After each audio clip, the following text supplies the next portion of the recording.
There's so many good mission projects, and there's so many of you that do so many things in this church, but I'm here today to give you some great news. Our Haiti school is now a church, as you know, and they're both bursting at the seams. The reason that I'm here is because this class has generously supported this mission for many years, and now we need to build an addition. As you may remember, our Sarasota Baptist Church involvement began in the early 2000s when our own Glenn Statham went on several mission trips to Haiti.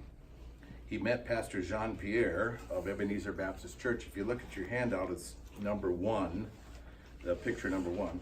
It's one of the poorest parts of Haiti. It's in a mountainous area. There's about 18,000 people in this town, but there's almost no running water or electricity.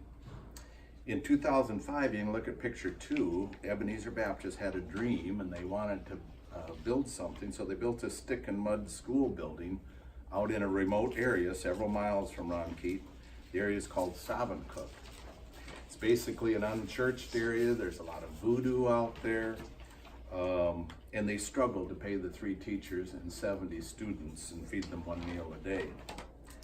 In 2007, a tropical storm came along and wiped out that building, so they gave up. There was a couple years there was nothing there. In 2009, you go look at picture number 3, Glenn Statham wanted to do something, so he was still going there, and he bought this old house and some land across the street for $3,800 out of his own pocket. Then he partnered with Ebenezer Baptist Church to restart that mission school. The school still struggled, so in 2011, Glenn brought these needs to the Nelson class here at Sarasota Baptist Church. The class bought into that vision of the mission and started planning for some improvements. If you look at number 5 and 6, pictures number 5 and 6, we were able to put the first well in the whole area. Before that, women carry the water there, by the way, on 5-gallon buckets on top of their head, and they were walking miles to get water out of a pretty dirty stream. We put in a sanitary kitchen building, and we also put in, not shown, but we put in a sanitary pit toilet building. Those 3 items are required by the Haitian government to get a license, and so that was finally achieved in 2014. You know, there's so many good things that this mission does. For example, I'd like you to look at picture number 7. Several of the students are orphans, and there was 31 of them this past summer. Well, the church and the school leaders line up families to take those orphans in. You can see the sacks of extra food that you guys help furnish through your monthly giving of beans and rice, and that's provided those families to induce them to take those kids in. By 2015, the 187 students had outgrown this 792 square foot little house that started with 70 kids. Let's get some handouts to these guys.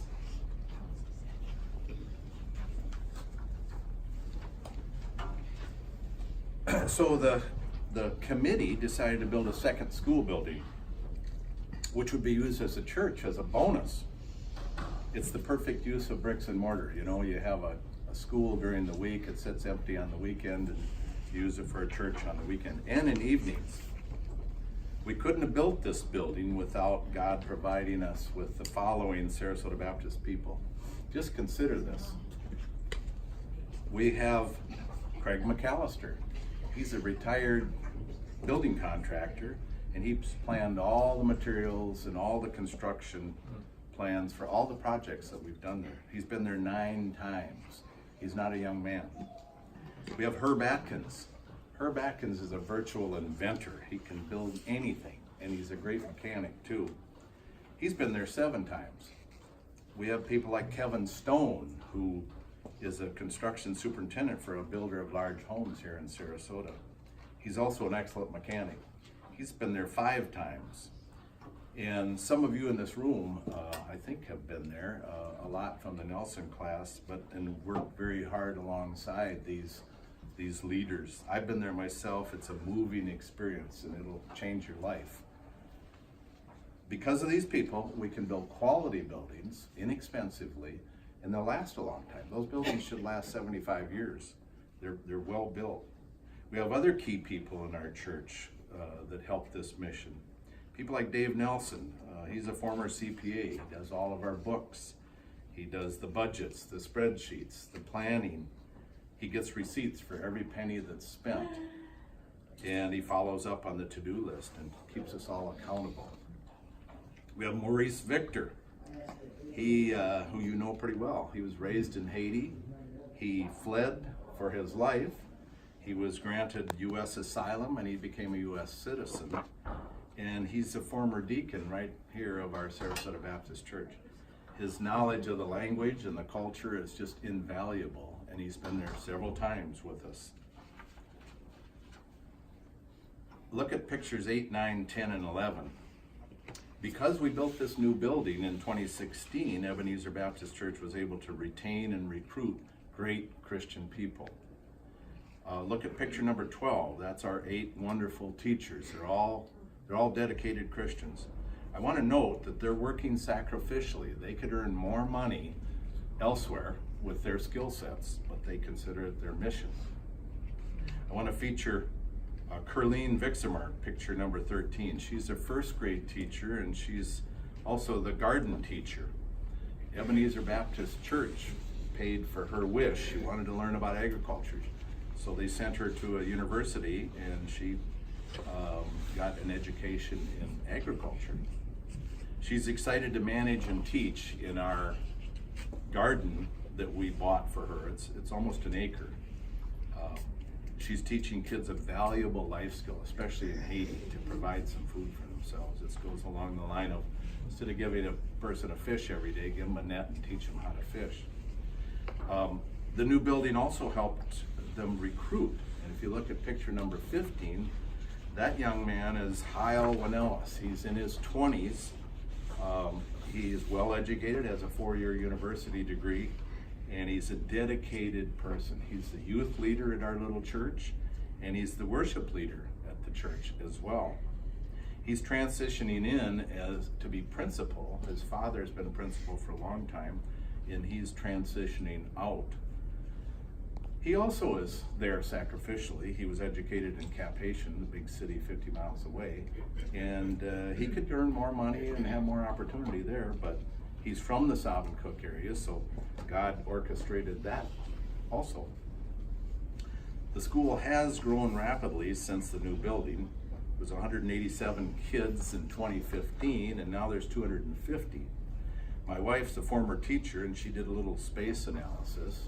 Without getting into all the specifics, the bottom line is you have 250 kids now in 1,552 square feet of classroom space. So you former teachers can do some mental calculations there. It's crowded, but it's Haiti. Haitian kids are much more well behaved than American kids, so they're quiet. You can pack a lot of them in a room and they'll get it. We've been turning away kids, and needless to say, the school is overcrowded. We're striving to provide a quality Christian education, and we need to expand for that reason alone, just for the school. God's got a sense of humor, and he's made a bonus 2-for-1 deal, and because the church is bursting at the seams also. If you look at picture 14, one of the biggest reasons is the recruiting of Pastor Tyrell. Just consider the odds of the following. After the new building was finished, Pastor Jean-Pierre brought him up to the Savancook area and offered him a job to be the new pastor after showing off that new building. Simultaneously, Ron Keats' new public high school with 500 kids was offering him a job to be their new principal. He accepted both jobs. He grew up in Ron Keat, or we would not have had a chance to get him. He has a university degree in science education. He has a seminary degree from Berean Evangelical Seminary. He left a very good position as a principal of a large high school in Cap-Haïtien. That's about 50 miles away. It's a huge city. He also he left a part-time position as an assistant pastor of a pretty large church in Cap-Haïtien.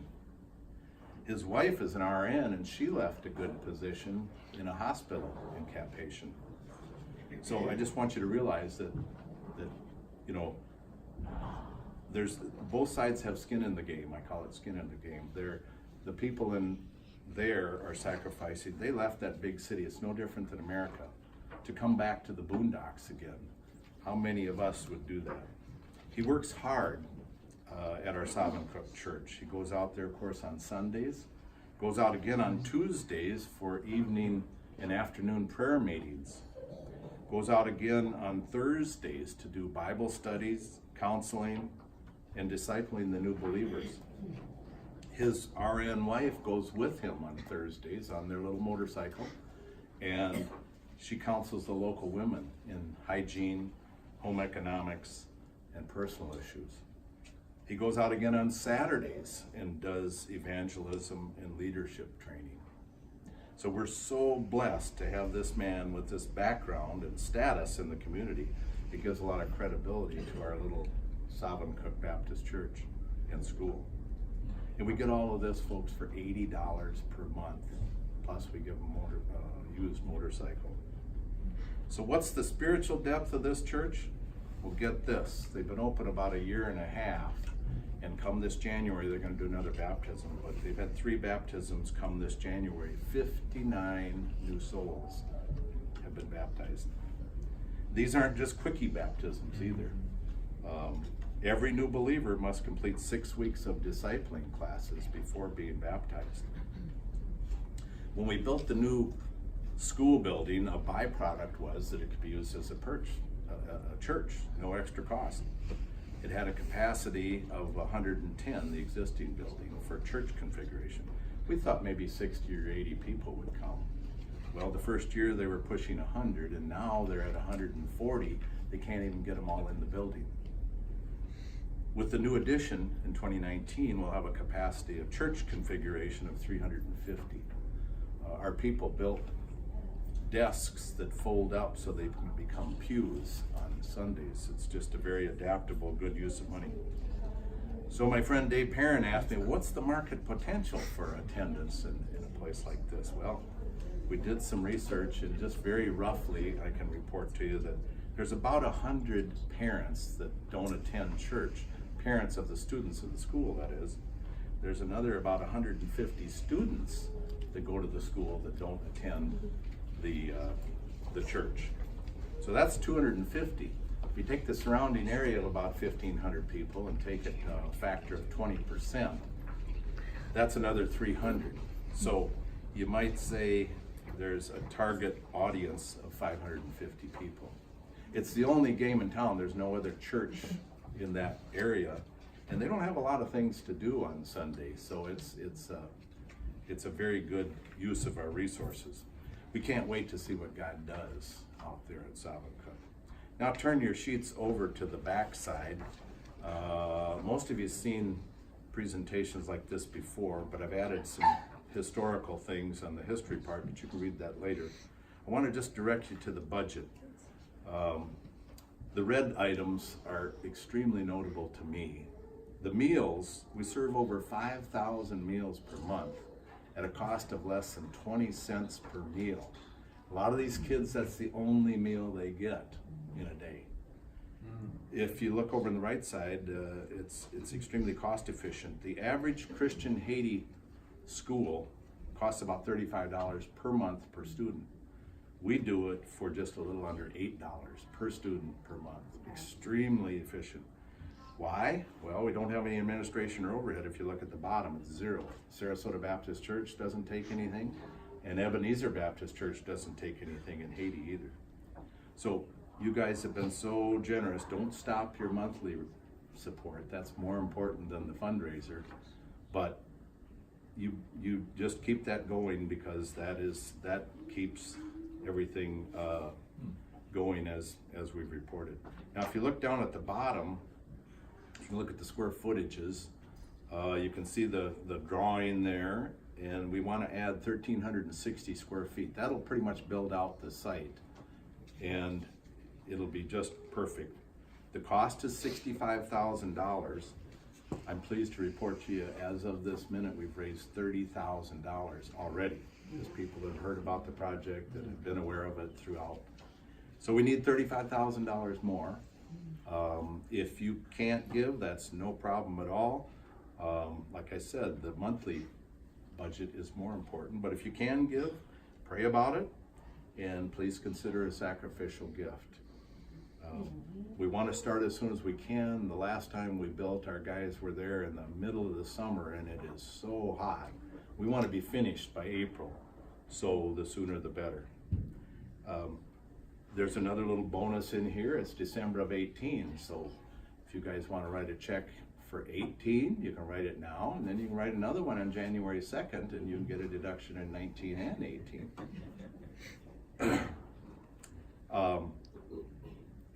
You can give your checks to me or Dave Perrin. He's the representative in your class. If you have any questions, feel free afterwards to ask Dave or Brother Maurice. And it's really an investment in souls. You won't find a better deal anyplace. And I like to think of it as the lowest cost per potential soul saved that you'll ever find. So thank you, and God bless. So,